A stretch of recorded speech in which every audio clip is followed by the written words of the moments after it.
So, ich hoffe, alle hatten eine kurze, aber trotzdem erholsame kleine Pause zur Stärkung. Wir haben eine kleine Session, die wir jetzt zum Übergang nutzen, um auf unsere nächsten großen Themen auch hinzukommen. Der Titel Speed Dating, den haben wir irgendwann mal eingeführt vor einiger Zeit schon in Workshops. Die Idee ist, dass wir mehrere dazu einladen, kurz und knapp eine Idee vorzustellen, etwas, was neues paradigmatisches Denken reflektiert und dann kurz diskutiert wird. Also das Ganze angelegt auf eine halbe Stunde, kurzer Input, kurze Frage, Antwort und dann geht's weiter im Programm. Unser Thema jetzt in unserem Speed Dating ist sozusagen aktuell liegt in der Luft und geht um die Frage der Antwort auf die Corona-Krise, Konjunkturpakete.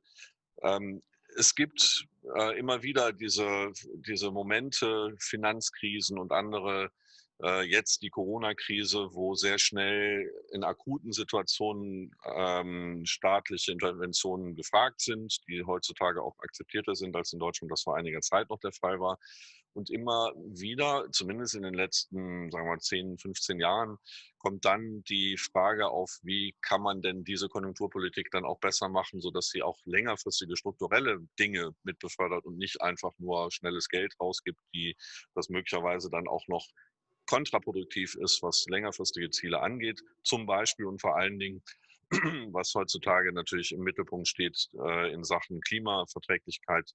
Und mit dem Stichwort letzte Krise 2009 hat man eine Antwort gemacht, zu der ein Konjunkturpaket, zu dem auch eine Abwrackprämie gehört, die unzweifelhaft jetzt nicht unbedingt sehr förderlich fürs Klima war.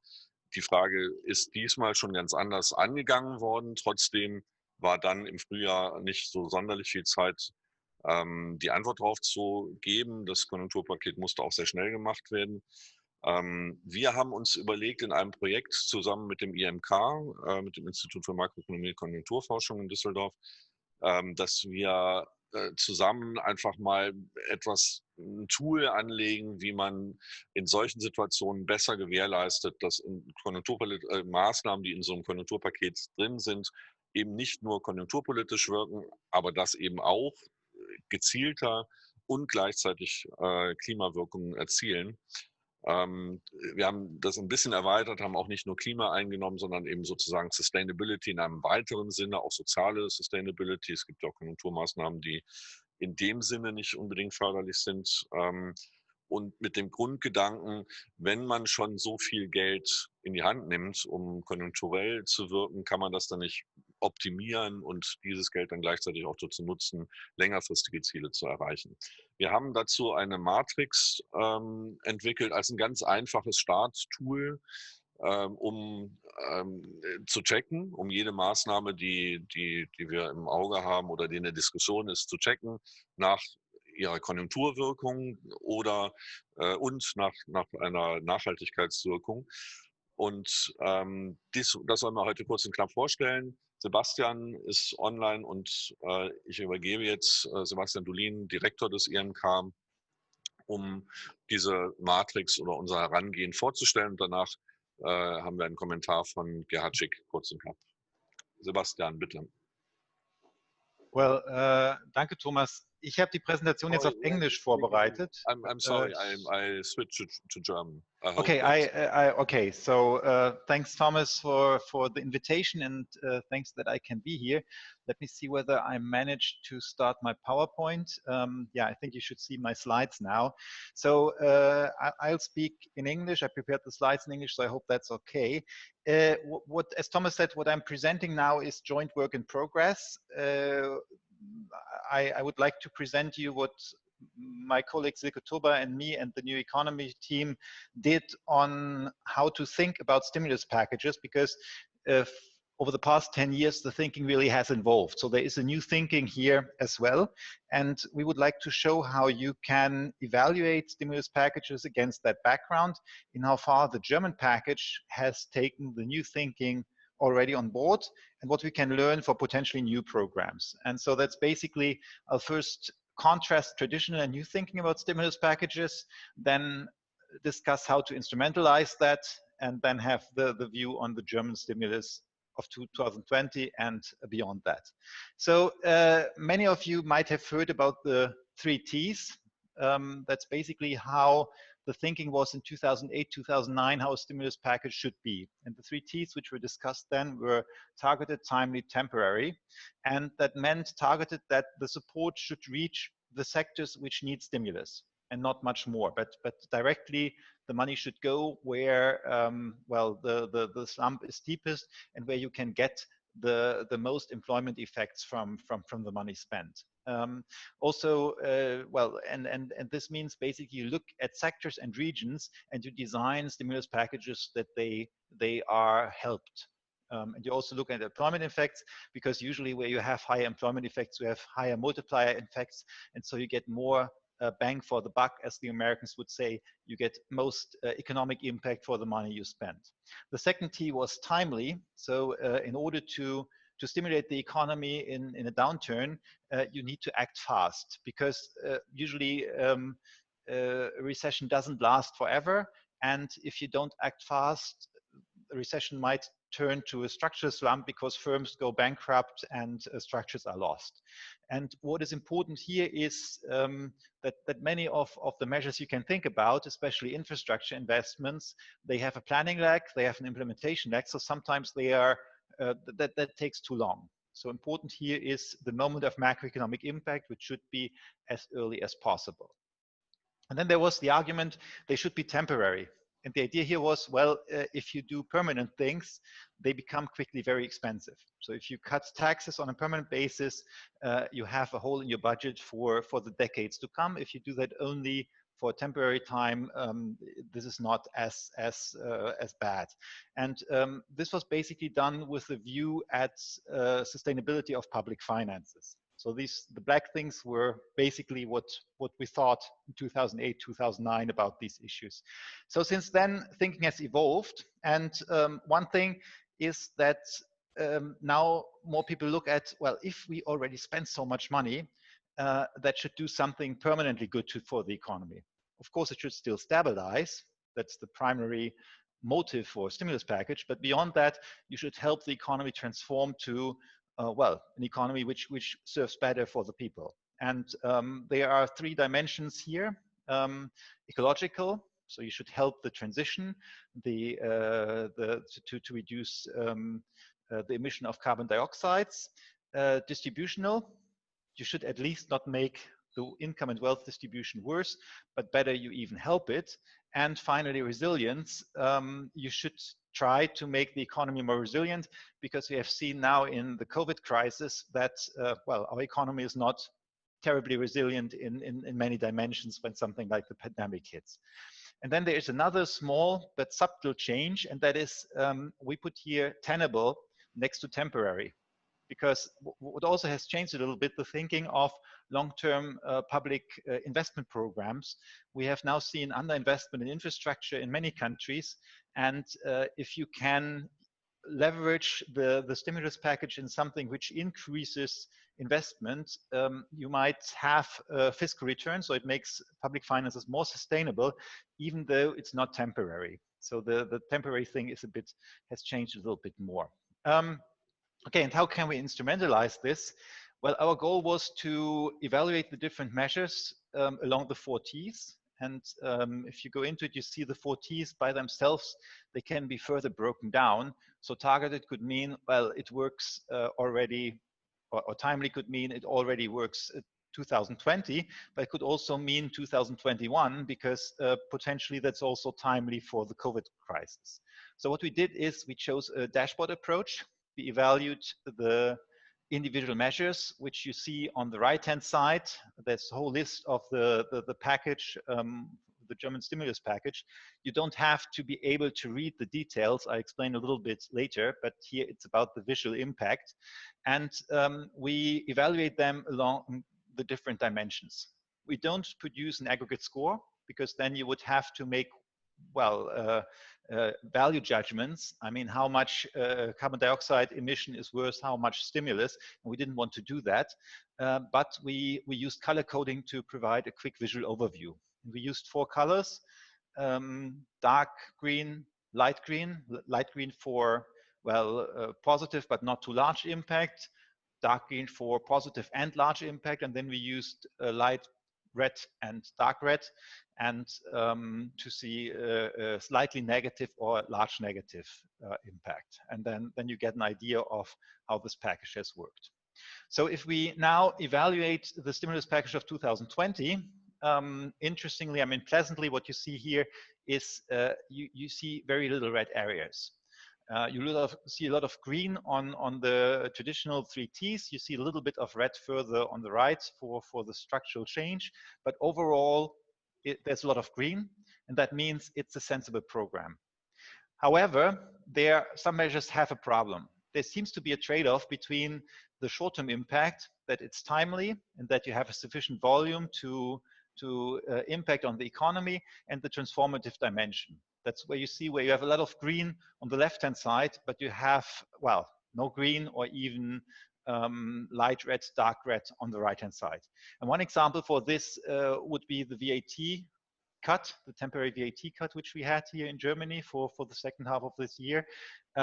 This might work a little bit. This is the one where you even have a red one in the second column, because, it works in 2020, but it has a backlash in 2021, even from the business cycle perspective. On the right-hand side, it doesn't help transformation, but it just increases consumption. And ecologically, if you just increase consumption as you did before, that's not good. However, given the depth of the crisis and that you wanted to do something large, quick, it's understandable that one has opted for these measures, even though they are not quite as transformative as one wanted. And overall, this is a sensible package. I mean, after all, it could have been much worse. You could have done things like built new coal-fired power plants, which had a much clearer and much more negative impact on the transformative dimension. Okay, so this basically, the red column here shows you the impact in 2020, and you see that there are a lot of things which have shown an impact here. You can see now this by sector. So you have lots of things in the mobility sector which have not that much impact in 2020, but have a transformative impact. On the consumption side, you have, more impact here and also more volume, which you see in the middle panel, but you have the negative transformative impact. Okay, so what can we do, or what can we learn for the next stimulus package? What we did in the next table here is we looked at potential things, measures which have been discussed but not implemented, or which are under discussion at the moment, in order to see what can we do if we need another stimulus package. I'm at the moment not sure whether that will be the case, because the recovery seems to be well underway. But if that is the case, we would need to choose some of the things. And what we found using also this metric is that one should maybe look more at consumption incentives for products which have a transformative element, and to have a bit more targeted investment incentives, for example, total capital depreciation for capital expenditure, which helps to bring down the carbon footprint of companies. And finally, investments and employment programs in education, they could also help in the transformative dimension and stabilize the economy. The first thing is, however, you would need to plan these things now to limit the implementation and planning lag if things become necessary again. And there are limits to plausible volumes. For example, if you subsidize electric cars, the problem is that maybe the production capacities are not there, that you can ramp up the production of these cars quickly enough to have a large macroeconomic impact. So there still this trade-off exists.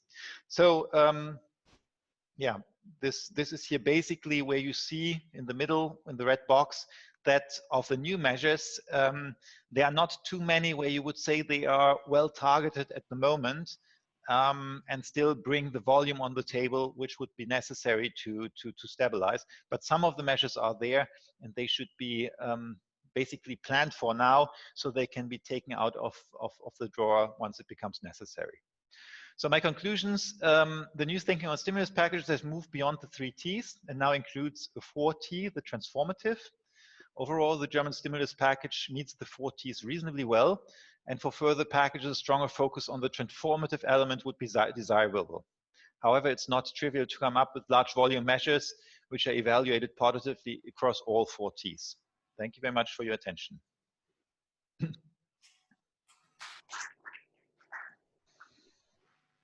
Thank you, Sebastian. I will immediately hand over to Gerhard to comment on this work, please. Gerhard Schick is now, just to say a word on your experience, because it's important. You're now leading the Finanzwende, German Finance Watch, sort of, and have been at the German Parliament as a member of the Greens at the time of the 2009 crisis, and also at that time thinking already about stimulus packages and climate issues. So please. Thank you very much, Thomas, and thank you, Sebastian, for this very valuable input. I think it does make a lot of sense to look at from the 4T perspective and give an overview at this early moment in time. Certainly, this will need to be adapted when you have a longer-term possibility to analyze the data, how the measures really got implemented and how their effects were. Let me just draw your attention to 4 points that I find interesting for our discussion.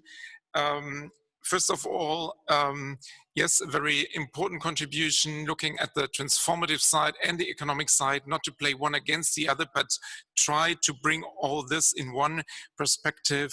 I think this is really helpful, especially when we see that it was very important to have the analysis of the scrapping bonus, the Abwrackprämie of 2009. I think it would have not been possible to fend it off this time had it not been analyzed as a not very good instrument in the 2009 stimulus package. So I think we will need exactly this kind of evaluation when it comes to further measures, and that might not be the last package in this crisis. I'm slightly more critical than you are, Sebastian, when it comes to the overall effect.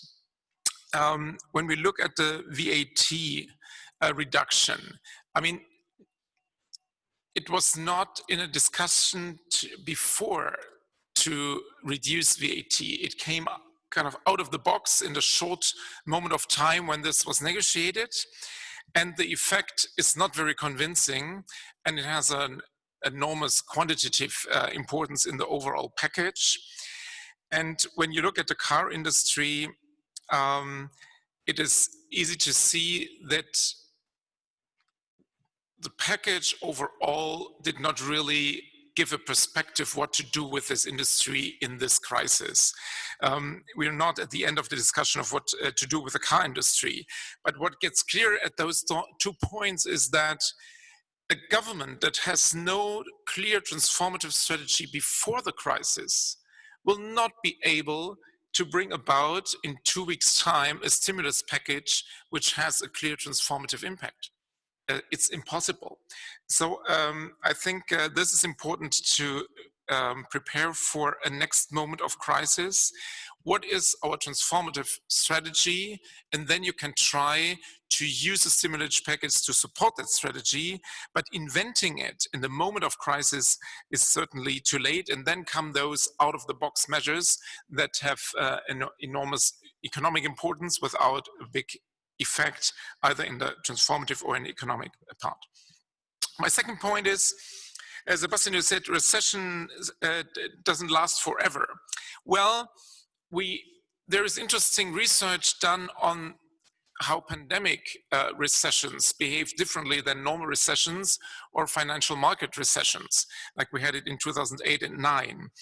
And I'm afraid that we have to think in the longer run here, and that was perhaps already visible in spring. The idea of a very short rebound, a V effect, I think it was from the very beginning too optimistic. And what I observe is that at the Länder level, the regional level in Germany, the debt break already comes in very soon after the stimulus package. So we get, again, like in 2009, very soon back to the old thinking. And there was a very short time when at the regional level, there was really a support for a stimulus. So I think we should have a longer term vision, and I'm afraid we look too short term at the crisis measures this time too. My third point is the interconnections of the German economy with the rest of the world. I'm very grateful that you include the spillover effects in your analysis. I think that's crucial. In the project Transformative Responses that we do at FINANZWENDE or Finance Watch Germany, our basic scenario is a bumpy road, saying that there will not be a clear recovery in all the European member states, but different economic situations that make it very difficult to define in which situation the European economy is. And this is what you can see now, a very bad outlook for Spain and Italy, a better outlook for Germany, and it might be reversed in other times. So I think this is very important that you look at those spillovers. Politically, it will be very difficult at the European level to find a common answer to that, to the economic situation that is so different in different member states. My fourth and last point, well, it's more a question. It concerns financial markets because that's the focus at Finanzwende. I think there needs to be a closer look on the effect on the financial markets and the rebound that might occur there. When you look at the insolvencies of businesses, well, most of that is postponed, so we don't know yet. And there might be a bad news to come. So the overall effect of the answer to the crisis, I guess it's too early to assess that, because there might be a wave of insolvencies to come. That includes household indebtedness, which already before the crisis was very high in Germany, reaching almost 7 million people. And there might be an enormous increase in the months to come. So when you look at the effect of the stimulus, I think it's too early to assess that. There might be a postponed reaction. And then I want to draw the attention on the distributional effects of the measures in March 22 that the central banks have done. Again, an exceptional intervention of central banks, stabilizing assets that mostly held by the very rich, and we cannot overestimate the negative distributional effect of this part of the support system against the crisis.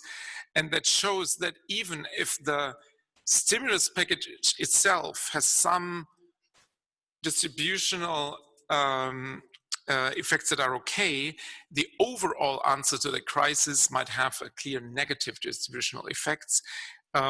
Just want to draw the attention to this. I guess it's too early to analyze that in depth. It's not easy to do that either, but I think we should include that dimension in our analysis of how governments and central banks reacted to the crisis.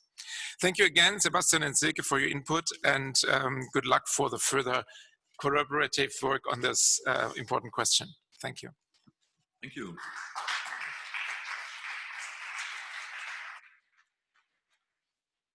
Sebastian, would you like to react?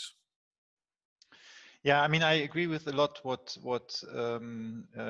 Gerhard said. Just a few small points on that. If I said I'm happy with all of the stimulus package, then you got me wrong there. I mean, I've been very critical about the VAT tax cut, especially the efficiency, and in a way it is reflected in this matrix because it is only light green for 2020. It is then red for 2021 because you have mostly shifts of consumption. According to our estimates, about half of the 20 billion VAT tax cut just ends up in higher corporate profits and not in higher purchasing power. So that is not a very effective element. But again, if you look at it overall, the whole package is okay, and it has been more transformative than the package we had in 2008, 2009. Also, I would like to point out, because you were quite blanket about this Cash for Clunkers program, the Abwrackprämie in 2008, 2009. I think from the business cycle perspective, it worked great. It created created an incentive for people to dip into their own savings to buy a new car. However, and there you are completely correct, from the ecological perspective, the transformative perspective, it was not necessarily that helpful because, well, it didn't matter what kind of car you bought. So basically, you gave an incentive to buy, well, just buy a car. And if you had done that at this moment, I think that would have been a problem. But of course, you can design these things a bit more intelligent. So you could have something where you combine the two things, but that wasn't done, and it wasn't really discussed because we had basically the model 2008 or none, and that was what was implemented here. I completely agree what you said on the spillovers and so on. These things are important, and there are a lot of risks which remain for the German economy, and that is why we are saying you need to prepare for if something worse still comes. Okay, thank you, Sebastian. Is there any quick question in the room? Yes, please.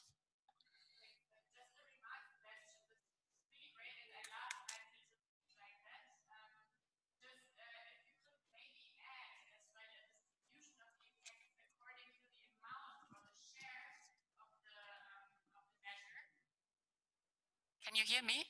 Sebastian, did you hear me already? No, I didn't hear anything. Oh, sorry, okay.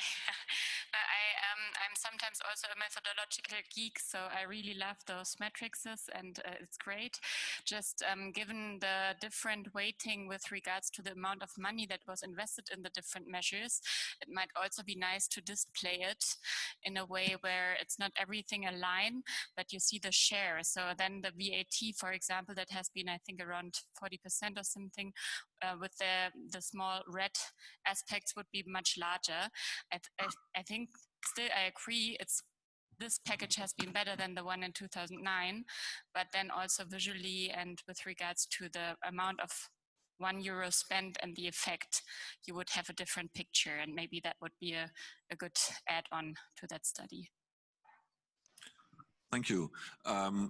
As we're having a speed dating, time is nearly over already. So Gerhard, would you perhaps say another comment on maybe this remark or something? Sebastian? No, I would like to thank the comment. I think that's valuable, and we have to work on how to visually present different things. Thank you very much. Okay, thank you for that for the moment. We now switch to another session, which for the first time in our